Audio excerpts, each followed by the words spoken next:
Hello दोस्तों, good morning. Time and work जो topic किया था उसी को कंटिन्यू करते हैं। आज देखिए, पहला क्वेश्चन है, 8 आदमी किसी काम को 12 दिनों में समाप्त करते हैं या 12 बॉयज उसी काम को 16 दिन में समाप्त करते हैं। 8 आदमी किसी काम को 12 दिन में समाप्त करते हैं और 12 बॉयज मिलकर उसी काम को 16 दिन में समाप्त करते हैं। ये आपने इक्वेशन बना ली। जबकि 8 आदमी ने काम शुरू किया 6 दिन बाद, मतलब 6 दिन तक तो 8 आदमियों ने काम किया, तो 4 आदमी काम छोड़कर चले गए। तो बताइए पूरा काम कितने दिनों में समाप्त होगा। जो बचा हुआ काम है वो सिर्फ 4 लोगों ने किया है। देखिए, 4 आदमियों ने काम शुरू किया, उसके बाद एक सेकेंड, 6 दिन बाद 4 आदमी काम छोड़कर चले गए तो उनके स्थान पर 4 बॉयज आ गए। अब बताइए काम कितने दिनों में समाप्त होगा। अब देखिए, पहले वाले में अपन बॉयज और ये मेन है, इनके बीच रेशियो निकाल लेते हैं। एम अपॉन बी लिखना चाहता हूं मैं यहाँ से। 12 से 12 कैंसिल और 2:1। इनके अगर एक आदमी जितना काम करेगा उतना काम 2 होल्स मिलके करेंगे। ये आपके पास निकल गया। अब बात करता हूं, मेरे को दिया गया है, सबको मैं कन्वर्ट कर लूं आदमियों में। अब देखो, मेरे को दिया गया है कि 8 आदमियों ने 6 दिन काम किया। 8 आदमियों ने 6 दिन काम किया। उसके बाद बोला गया कि 4 आदमी काम छोड़कर चले गए। अब 4 आदमियों ने बचा हुआ काम शुरू किया, उनके स्थान पर 4 बॉयज आ गए और कार्य कितने दिनों में समाप्त होगा। अब ये पूछा गया आपसे, ये कितने दिन होंगे। अब देखिए, मैं सभी को या तो आदमियों में कन्वर्ट कर लूं या सभी को बॉयज में कन्वर्ट कर लूं। देखिए, मैं आदमियों में ही कन्वर्ट करता हूं।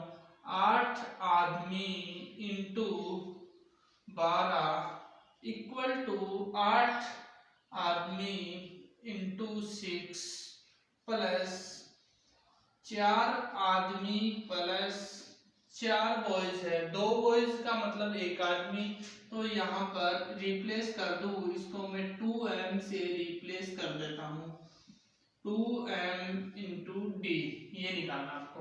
देखिए, 12m इंटू 8m दोनों को गुणा किया गया, 12×96 m आ गया इक्वल टू 8×6=48 m आ गया प्लस 4 और 2 मिलके 6m इंटू डी हो गया। इनको माइनस कर दिया जाए, 96m minus 48m equal to 6m into d. अब देखिए, इन दोनों को माइनस किया गया है तो आपके पास 48m बचे equal to 6m into d. अब देखिए, m से m कैंसिल कर दीजिए तो आपके पास 8×6=48, 8 दिन आए, 8 डेज में ये काम समाप्त होगा। बचा हुआ कार्य है वो 8 दिन में समाप्त होगा। अगर संपूर्ण कार्य की बात करी जाए तो कितने दिन पूरा काम होगा आपके। उन्होंने कितने दिन काम किया, स्टार्टिंग में 6 दिन काम किया, 6 + 8 = 14 दिन में पूरा काम 14 दिन में समाप्त होगा। ये आपके पास फाइनल आंसर निकल के आ गया। अगर बचे हुए काम को पूछा जाए तो 8 दिन में समाप्त होगा, पूरा काम 14 दिन में समाप्त होगा। बात करते हैं नेक्स्ट क्वेश्चन की। ये बहुत ही शानदार क्वेश्चन है, ये एसएससी में बहुत बार पूछा गया है इस टाइप के क्वेश्चन। देखिए, 5 आदमी एवं 4 बॉयज है,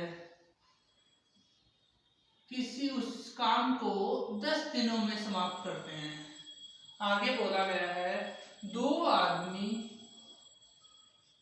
प्लस 2 बॉयज किसी काम को 23 दिनों में समाप्त कर सकते हैं। यदि काम पर 10 आदमी प्लस 5 बॉयज हो तो काम कितने दिनों में समाप्त होगा, ये आपको पूछा गया है। डी निकालना आपको, कितने दिनों में समाप्त होगा। इन दोनों से मैं सबसे पहले एम और बी का रेशियो निकाल लेता हूँ। 50 एम हो गए प्लस 40 बॉय हो गए इंटू करने पर इक्वल टू 23 दूनी 46 आदमी हो गए और 46 ही बॉयज हो गए।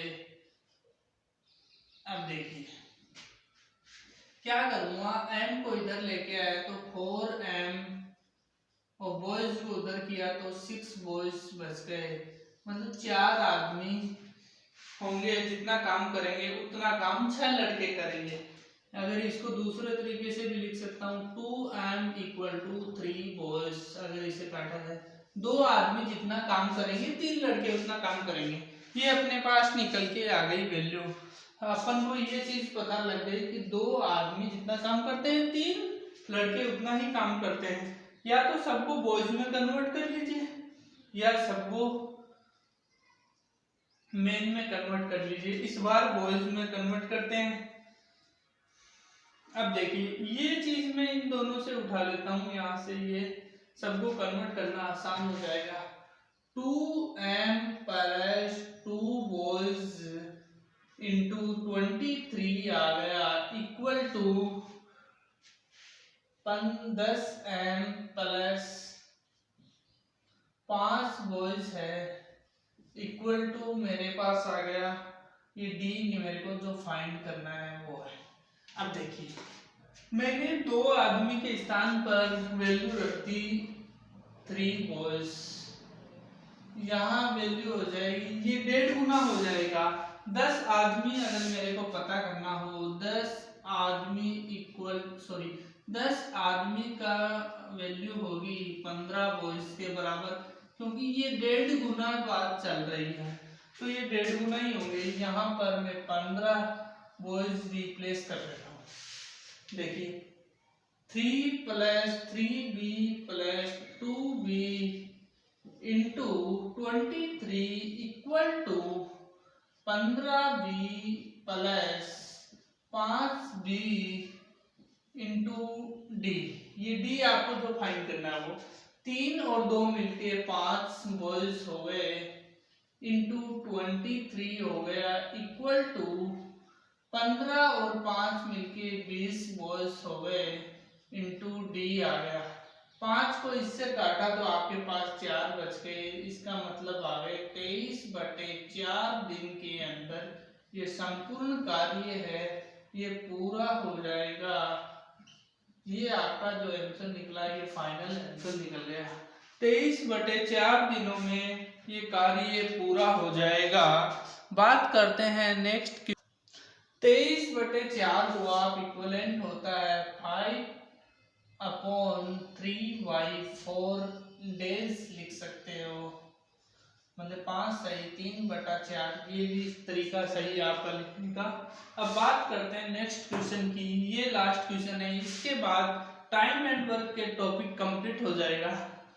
अब आपको प्रैक्टिस करनी है क्वेश्चनों पे। देखिए लास्ट क्वेश्चन, ए बी और सी किसी काम को 8, 24 और 30 दिनों में कर सकते हैं। 8, 24, 30 दिनों तीनों मिलकर 1880 रुपयों में काम समाप्त करते हैं। ए की मजदूरी कितनी है ये आपको पूछा गया है। देखिए ए इसमें क्या होता है, आपको जो मजदूरी होती है, मजदूरी ये होती है डेज का रेसिप्रोकल होती है। मजदूरी डेज का रेसिप्रोकल होती है। इसको लिख सकते हो आप W रेसिप्रोकल 1/D भी लिख सकते हो शॉर्टकट में। अब बात करते हैं, देखिए ए बी सी, ए अनुपात बी अनुपात सी है। इसका मतलब हो गया 1/में 18 दिन अनुपात 1/24 अनुपात 1/30। अगर इन तीनों का एलसीएम अगर लिया जाए तो एलसीएम आ गया मेरे पास लगभग 360 आएगा, एलसीएम इनका आएगा 360। इससे इनको मल्टीप्लाई कर देता हूँ, तब मेरे पास इनका रेशियो आ जाएगा, ये आ गए 20, ये आ गए 15 और ये आ गए आपके पास 12। देखिए ए और बी और अनुपात, इन तीनों का रेशियो निकल गया, ए बी सी इनका रेशियो निकल गया। इसके बाद मैं बात करता हूँ, तीनों मिलकर 1880 रुपये में काम समाप्त करते हैं। ए की मजदूरी पूछी गई है आपको। ए की मजदूरी के लिए आप सबसे पहले तीनों की 1880 रुपये, ए की मजदूरी कितनी है 20 है और अनुपात में और रेशियो में है ये, तो इन तीनों का ऐड कर दीजिए। 1880 तीनों की है, 20 और 15 मिलके 35, 35 और 12 मिलकर 47, 47 हो गए। अगर इनको काटा जाता है तो ये आ गया आपके पास 40 गुना 20 इक्वल टू 800 रुपये होगी ए की मजदूरी। ये वैल्यू आपका फाइनल आंसर निकल गया, 800 रुपये ए की मजदूरी होगी। इस प्रकार आप टाइम एंड वर्क के टॉपिक के कुछ और एग्जाम्पल आप प्रैक्टिस कीजिए। प्रीवियस ईयर के जो एसएससी में आए हुए क्वेश्चन है मेंस के, वो आप कीजिए। इसके बाद जो कुछ मैं देखूंगा, अगर इसमें कुछ रिमेनिंग रहा है तो मैं आपको जरूर कराऊंगा। अगर वीडियो आपको अच्छी लगी हो तो चैनल को सब्सक्राइब कीजिए, वीडियो को लाइक कीजिए। Thank you, that's all. अपने दोस्तों को जरूर शेयर कीजिए। ये जो मैंने चीजें आपको पढ़ाई है ये एग्जाम में बहुत बार पूछी गई है। Thank you.